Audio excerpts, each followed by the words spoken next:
affirmed this view, that colleges could use race not as a determinant factor for admission, but as one of the factors among many in deciding who to admit from a already qualified pool of applicants. Today, the court once again walked away from decades of precedent and as the dissent has made clear. The dissent states in today's decision, quote, rolls back decades of precedent and momentous progress, end of quote. I agree with that statement from the dissent. The court has effectively ended affirmative action in college admissions, and I strongly disagree with the court's decision. Because affirmative action is so misunderstood, I want to be clear, make sure everybody's clear about what the law has been and what it has not been until today. Many people wrongly believe that affirmative action allows unqualified students to be admitted ahead of qualified students. This is not how college admissions work. Rather, colleges set out standards for admission, and every student has to meet those standards. Then and only then, after first meeting the qualifications required by the school, do colleges look at other factors in addition to their grades, such as race. The way it works in practice is this. Colleges first establish a qualified pool of candidates based on meeting certain grade, test scores, and other criteria. Then and only then, it is from this pool of applicants, all of whom have already met the school standards, that the class is chosen after weighing a wide range of factors, among them being race. You know, I've always believed that one of the greatest threats of America, and you're tired of hearing me say it, is our diversity. But I believe that. If you have any doubt about this, just look at the United States military. The finest fighting force in the history of the world. It's been a model of diversity. And it has not only made our nation better, stronger, but safer.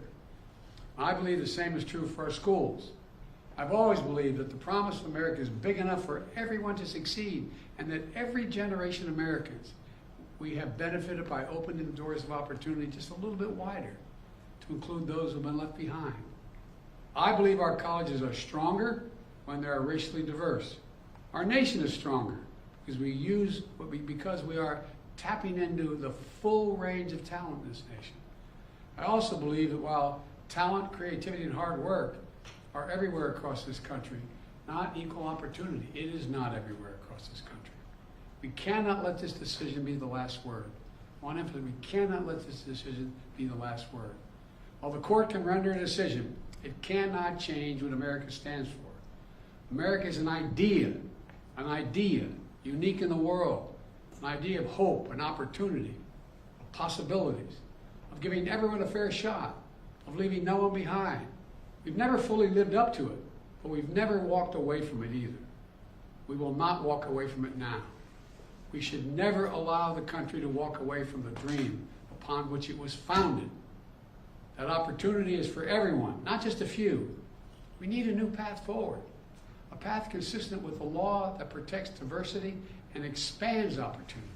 So today I want to offer some guidance to our nation's colleges as they review their admissions systems after today's decision. Guidance that is consistent with today's decision.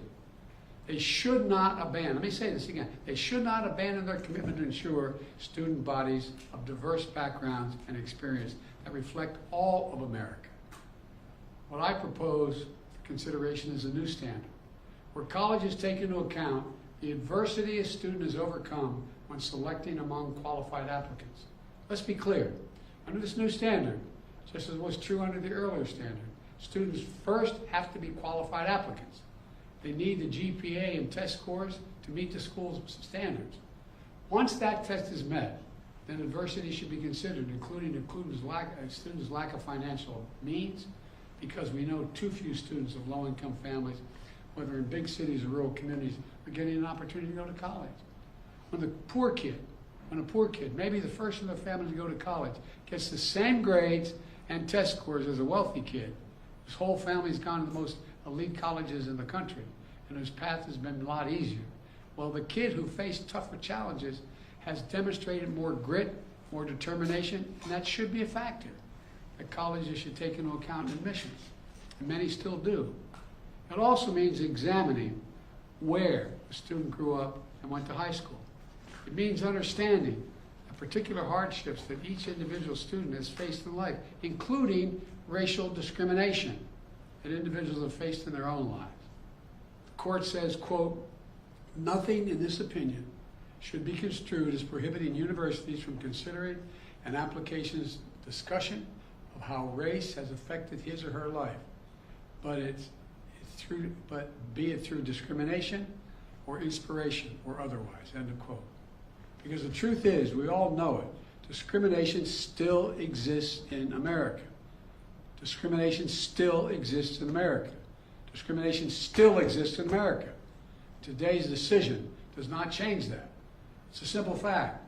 If a student had to overcome adversity on their path to education, college should recognize and value that. Our nation's colleges and universities should be engines of expanding opportunity through upward mobility. But today, too often, that's not the case. Statistics, one statistic, students from the top 1% of family incomes in America are 77 times more likely to get into elite college than one from the bottom 20% of family income. 77% greater opportunity. Today, for too many schools, the only people who benefit from the system are the wealthy and the well-connected. The odds have been stacked against working people for much too long. We need a higher education system that works for everyone, from Appalachia to Atlanta and to far beyond. We can and must do better, and we will. Today, I'm directing the Department of Education to analyze what practices help build a more inclusive and diverse student bodies and what practices hold that back. Practices like legacy admissions and other systems that expand privilege instead of opportunity. Colleges and universities should continue their commitment to support, retain, and graduate diverse students and classes. Companies who are already realizing the value of diversity should not use this decision as an excuse to turn away from diversity either. We can't go backwards. I know today's court decision is a severe disappointment to so many people, including me.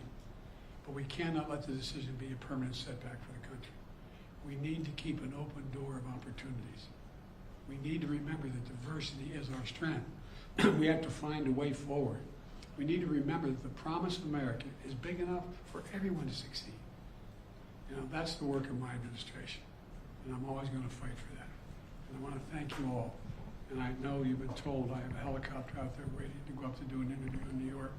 I'll be talking more about this live interview. But thank you very much, and we're going to have plenty of time to talk about this. But we're not going to let this break us. President Biden, the Congressional Black Caucus said the Supreme Court has thrown into question its own legitimacy. Is this a rogue court? This is not a normal court. Should there be term limits for the justices, sir?